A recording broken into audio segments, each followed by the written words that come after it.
Bonjour à tous et bienvenue dans une vidéo, encore une fois, de réparation d'un Amiga 500 qui a un problème bien connu, c'est-à-dire ce fameux problème d'écran vert.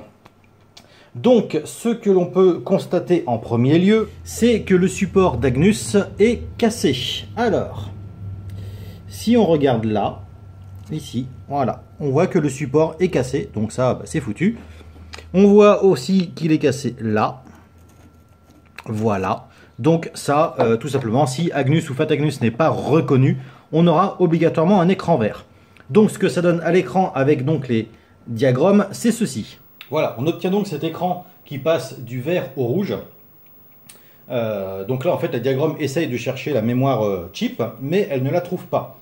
Donc là, en fait, ça va durer un petit moment, mais on n'aura rien à l'écran. C'est pour ça que je vais utiliser donc les diagrammes plus mon ami serial pour voir ce que ça donne sur le PC. L'ami serial, c'est donc ce petit objet qui est là, qui est branché sur le port série de l'Amiga, relié en USB-B pour l'alimentation, et il va passer directement par la box en Wi-Fi pour nous donner les informations directement avec PuTTY sur le PC. Donc une fois la ROM chargée, on obtient cet écran qui tout simplement veut dire, en gros quand ça clignote vert en bas, c'est qu'on a un gros souci de mémoire chip. Maintenant, on va aller voir ce que ça donne sur le PC. Voilà donc ce que l'on obtient sur le PC donc avec PuTTY. Donc là, en fait, il est en train de checker toutes les lectures-écritures en fait de la mémoire et on voit qu'il y a un fail à chaque fois. Donc on va lui laisser le temps de faire toutes les adresses. Ça va prendre un petit moment. Donc là, c'est tout l'intérêt de PuTTY et des diagrammes. C'est-à-dire qu'on peut utiliser l'ami serial. Alors j'ai vu que Arananet a fait un nouveau produit pour le faire. Bon, nous on va rester sur celui-là. On peut utiliser aussi le câble port série, le nul modem que j'avais présenté dans cette vidéo là, qui apparaît. Et donc ça va permettre d'avoir sur le PC l'affichage que l'Amiga n'est pas capable d'afficher lui-même. Donc vous voyez, c'est quand même assez long de checker toutes les mémoires. Voilà. Et donc, on voit en bas de l'image qui est écrit No Chip Mem Detected. Donc, la chip mem n'est pas reconnue. Et pour le reste, No Memory Found. Donc, en fait, comme il n'y a pas d'extension mémoire, il n'y a que la chip. Et bien, du coup, il ne trouve pas du tout de mémoire. Donc, deux possibilités. Soit Agnus n'est pas reconnu, ce qui est tout à fait possible vu l'état du support. Donc là, il va falloir le remplacer. De deux, il y a au moins deux puces mémoire qui sont HS. S'il n'y en avait qu'une seule, d'après mon expérience, quand il n'y en a qu'une, en fait, la diagramme arrive quand même à se lancer. Mais s'il y en a deux qui sont HS, rien ne fonctionne. Donc on est parti pour dessouder chaque puce mémoire.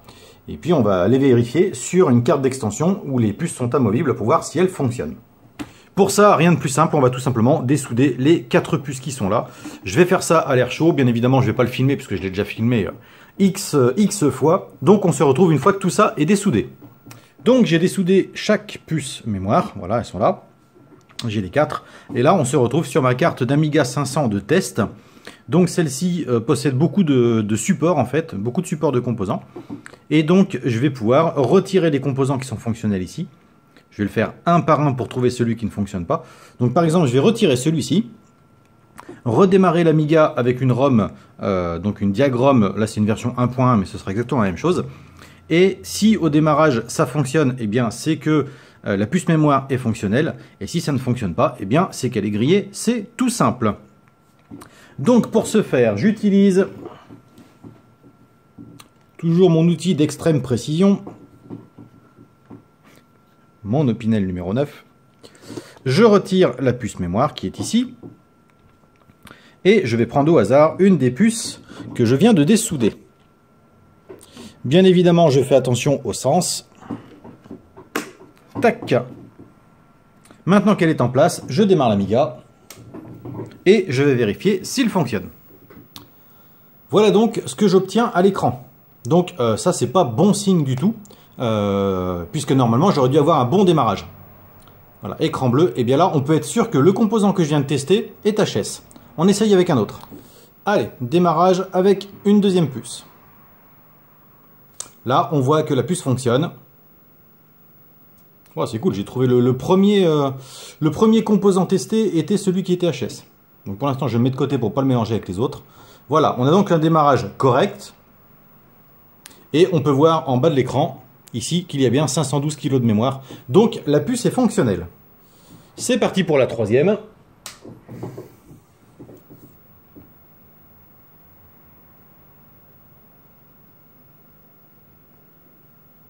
Donc la troisième est HS, on voit que ça ne démarre pas. J'avais parié sur deux. J'ai parié sur deux puces mémoire HS, donc on enlève cette fameuse troisième. Et on pose la quatrième.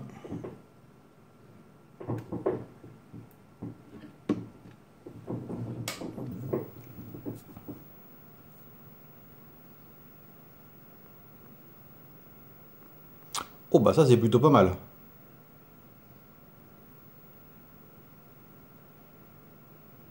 Trois puces mémoire mortes sur 4. Ça, c'est mon premier gros combo. Je vais quand même retirer donc celle qui ne fonctionne pas pour remettre celle qui fonctionnait. Pour être sûr que ce ne soit pas une défaillance de ma carte. Je redémarre.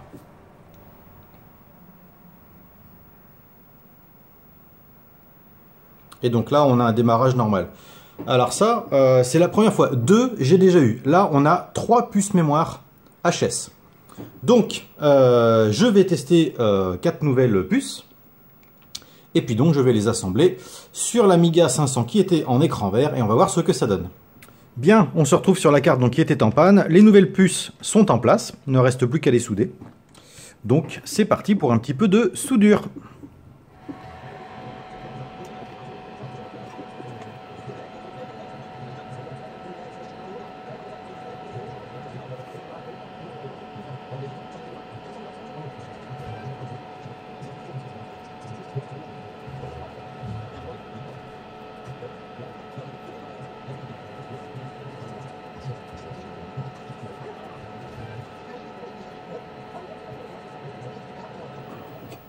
Bien, on se retrouve quelques heures plus tard. Alors évidemment, ça n'a pas fonctionné du premier coup.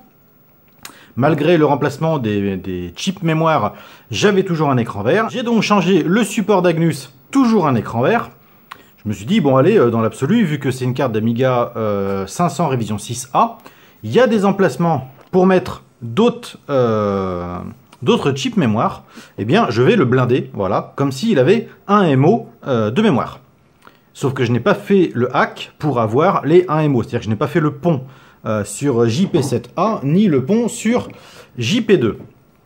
Et là, au miracle, l'Amiga démarre, mais il démarre avec 512 kg de mémoire.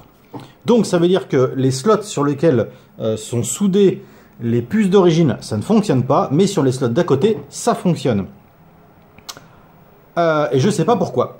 Donc ce que je vais faire, c'est que je vais tenter de faire le hack, donc en modifiant JP7A et JP2, voir si j'obtiens un MO de mémoire, ce qui serait super cool parce que du coup ça veut dire que d'une je le répare, mais de deux je l'upgrade.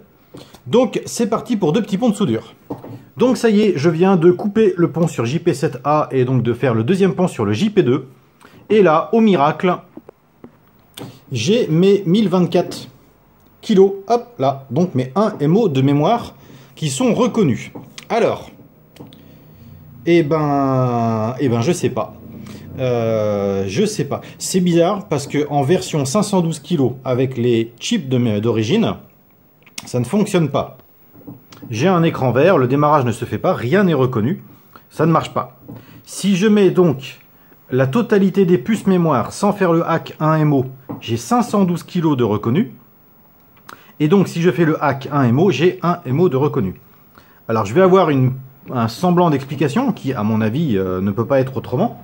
C'est que d'origine, sur un Amiga révision 6A, voilà comment sont disposées les puces mémoire.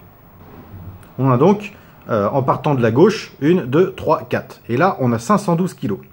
Dans cette configuration-là, ça ne fonctionne pas.